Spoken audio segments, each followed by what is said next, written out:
Meu nome é Jacinto, tenho 73 anos e essa história que vou contar aconteceu comigo há 60 anos. Já faz muito tempo, mas eu lembro como se fosse ontem tudo o que me aconteceu naquele velório. Eu sempre fui uma pessoa muito simples. Vim de uma família muito simples e na nossa época as coisas eram muito difíceis. O acesso a médicos na roça era muito difícil e raramente nós íamos no médico. Imagina então minha avó. Ela nunca foi nem em um dentista. Por causa dessas coisas, na roça se morria muito novo. Minha avó acabou falecendo com 62 anos. Nova, se for comparar com os padrões de hoje. E antigamente o velório era feito em casa mesmo.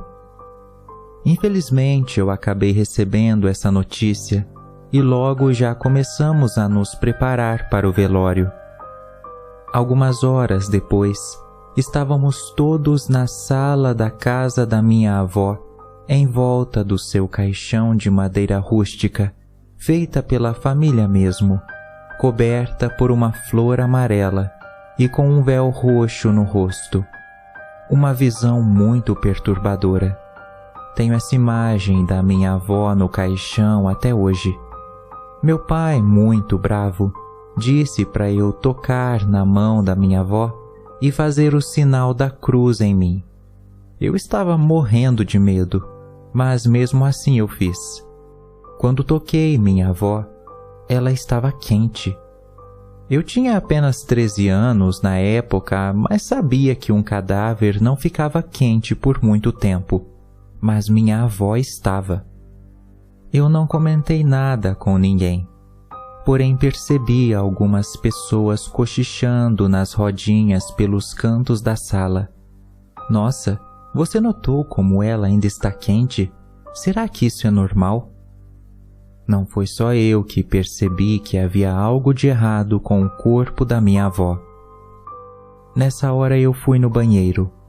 Ele ficava no final do corredor, e até chegar lá, haviam 3 quartos, e um deles era o da minha avó.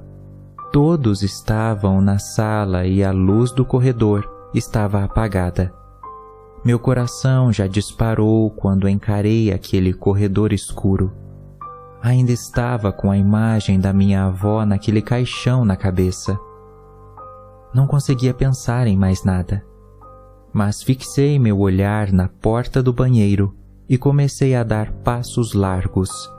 De repente, pelo canto do olho, quando passei pelo quarto da minha avó, a porta estava aberta e eu meio que vi uma mulher coberta por um véu roxo sentada na cama. Quando percebi, acelerei mais meus passos ainda e entrei no banheiro. Já comecei a rezar o Pai Nosso e a lavar meu rosto. Estava crente de que tudo estava acontecendo apenas na minha cabeça. Estava muito impressionado com aquele velório. Eu então peguei a toalha, sequei meu rosto e quando olhei para o espelho novamente, minha avó estava parada atrás de mim, pálida e com aquele véu roxo sobre o rosto. Ela então falou: "Eu ainda estou viva." Levei um enorme susto e rapidamente olhei para trás, mas ela já havia desaparecido. Eu entrei em desespero, saí correndo e gritando pelo corredor, e todos se assustaram quando eu cheguei na sala. Aos prantos disse que minha avó estava no banheiro e disse que ainda estava viva. Meu pai já ia retirando o cinto para me dar uma surra, quando algumas pessoas começaram a falar: "Eu não duvido não, ela ainda está quente."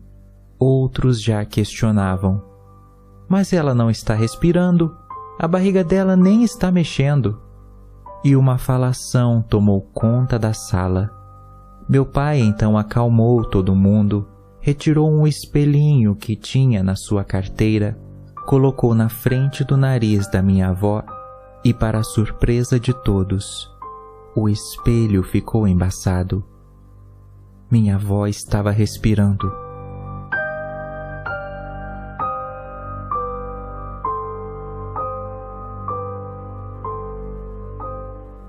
Todos entraram em desespero. Ali não tinha telefone. Meu tio pegou o cavalo e foi até a fazenda do vizinho pedir o telefone emprestado para chamar um médico. Cobrimos ela com um monte de cobertores, mas não a removemos do caixão de medo do que poderia acontecer.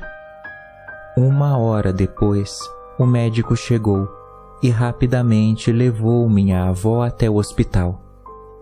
Você deve estar pensando: nossa, que alegria! Conseguiram salvar a avó, pois ela não estava morta. Mas era tarde demais. Minha avó tinha uma doença chamada catalepsia. Parece que a pessoa morre, mas não. Ela possui um fio de respiração. Os cuidados precisam ser imediatos. Tentaram trazê-la de volta, mas já era tarde. Minha avó faleceu de vez 2 horas após seu velório.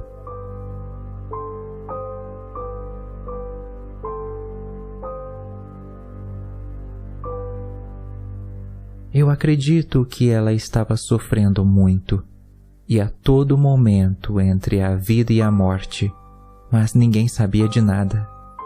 Ninguém poderia ajudá-la.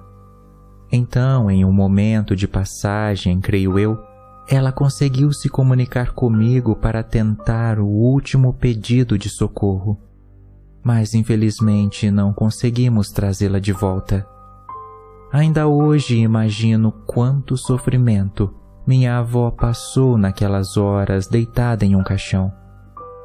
Eu rezo para que ela tenha conseguido descansar após ter se comunicado comigo, e me sinto privilegiado por ter sido o escolhido para uma mensagem tão genuína e ao mesmo tempo tão desesperadora.